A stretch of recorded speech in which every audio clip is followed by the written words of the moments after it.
மனிதர்கள் சில நேரம் நிறம் மாறலாம், மனங்களும் அவர் குணங்களும் தடம் மாறலாம். இலக்கணம் சில நேரம் பிழையாகலாம், எழுதிய அன்பு இலக்கியம் தவறாகலாம்.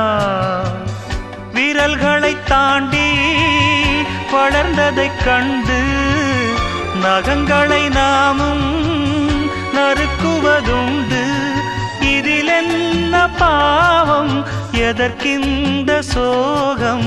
கிளியே நலம் வாழ என் நாடும் என் வாழ்த்துக்கள், தமிழ் கூறும் பல்லாண்டு என் வார்த்தைகள்.